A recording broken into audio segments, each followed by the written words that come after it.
জুলাই সনদ স্বাক্ষর করাকে ঘিরে এনসিপি এবং জামাতের মধ্যে এখন দূরত্ব আরো বাড়ল। এনসিপির নেতারা গত কয়েকদিনে যে বক্তব্য দিচ্ছেন তাতে বোঝা যাচ্ছে তাদের ক্ষোভ জামাতকে লক্ষ্য করে, এবং তারা বলছে যে জামাত রীতিমতো বেইমানি করেছে। বেইমানি করেছে কেন? তারা বলেছে যে তারা শপথ অনুষ্ঠানে যেতে পারে, গেলেও স্বাক্ষর করবে কিনা সময় বলে দেবে। এই যে কৌশলী কথাবার্তা, তাতে মনে করা হচ্ছিল যে জামাত হয়তো গণফোরামের মতন স্বাক্ষর অনুষ্ঠানে যাবে, কিন্তু স্বাক্ষর করবে না। কিন্তু দেখা গেল যে তারা স্বাক্ষর করেছে। এতে এনসিপি আরো হতাশ হয়েছে। ফলে এনসিপি জামাতকে নিয়ে যে ভাবছিল যে নির্বাচনী জোট করা যায় কিনা, সেই জায়গা থেকে আরো হোঁচট খেয়েছে, এবং সেই কারণে এই যে বেইমানি করার কথা বলছে, প্রতারণা করার কথা বলছে, এটা বিএনপির অবস্থানটা ছিল পরিষ্কার, তারা স্বাক্ষর করবে। এ ব্যাপারে তাদের কোনো দ্বিধাদ্বন্দ্ব ছিল না, এবং সবাই জানতো যদি কেউ স্বাক্ষর না করে বিএনপি করবে। এবং বিএনপি তো করেছে, জামাতের কারণে বাকি যত ইসলামপন্থী যত রাজনৈতিক দলগুলো ছিল সবাই করেছে। ফলে দেখা গেল বাড়তে বাড়তে সেটা 25টা-30টা রাজনৈতিক দলের মধ্যে 25টাই করছে। এত বড় এইরকম বিপুল বেগে স্বাক্ষর করাটা, এটা এনসিপির জন্য একেবারে রীতিমতো বজ্রাঘাত হয়েছে। তারা ভাবতে পারেনি যে এত বড় বিপর্যয় হবে। তারা মনে করছে যে তাদের সমর্থনে হয়তো অনেক রাজনৈতিক দল করবে না। আবার যে রাজনৈতিক দলগুলো করেনি, গণফোরাম সহ 4টি বাম রাজনৈতিক দল, তারা আবার ভিন্ন ইস্যুতে, সেটা হচ্ছে স্বাধীনতার যে ঘোষণাপত্র যুক্ত না থাকার কারণে। তো সেই দাবিটাও আবার মানে পূরণ করেছে সংশোধনীর মাধ্যমে। তো মোটামুটি বোঝা যাচ্ছে যে এখন জুলাই সনদে এনসিপি স্বাক্ষর করাকে ঘিরে এনসিপি একেবারে একঘরে, অর্থাৎ তাদের পাশে আর কেউ নেই। এমনকি ওই যে গণফোরাম সহ যারা স্বাক্ষর করেনি, তারা এনসিপির সেন্টিমেন্টের কারণে তারা স্বাক্ষর করেনি বিষয়টা তা না, বা এনসিপির সাথে তাদের একটা ভালো সংযোগ হয়েছে, তারা মিলে করছে না তা না।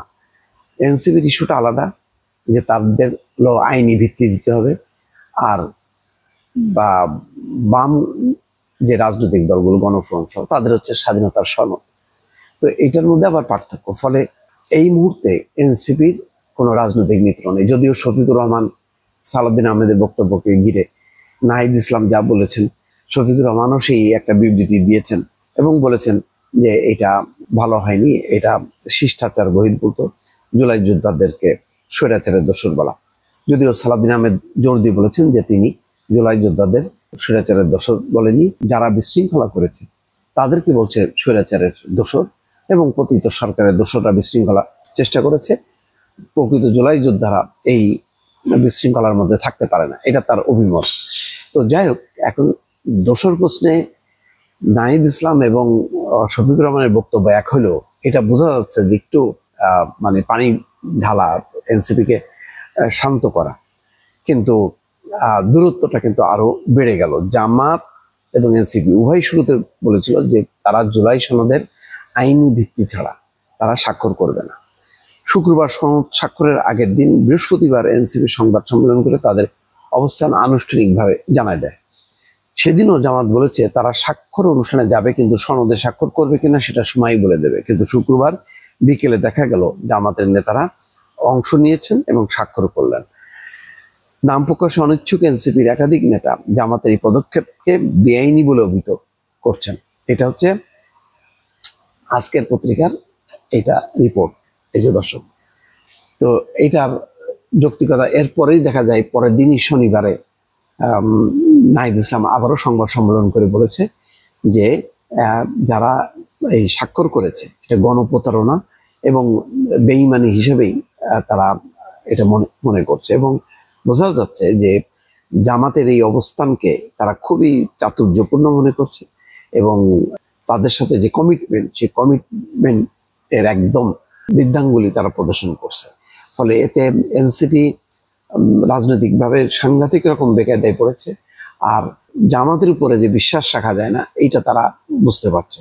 ফলে নির্বাচনকে ঘিরে যদি এনসিপি নির্বাচন চিন্তাও করে, তাহলে সেই ক্ষেত্রে জোটের ক্ষেত্রে এখন এনসিপির ভেতরে যে চাপটা আসবে সেটা হচ্ছে বিএনপির পক্ষে যাওয়ার জন্য। কারণ বিএনপির যেটা বলছে ঠিক, যেটা করবে সেটা পরিষ্কার করে বলছে, যেটা করবে না সেটা পরিষ্কার করে বলছে, মানে কোনো এদিক সেদিক করার কোনো প্রবণতা নাই, সেটা ভুল হোক আর সঠিক হোক।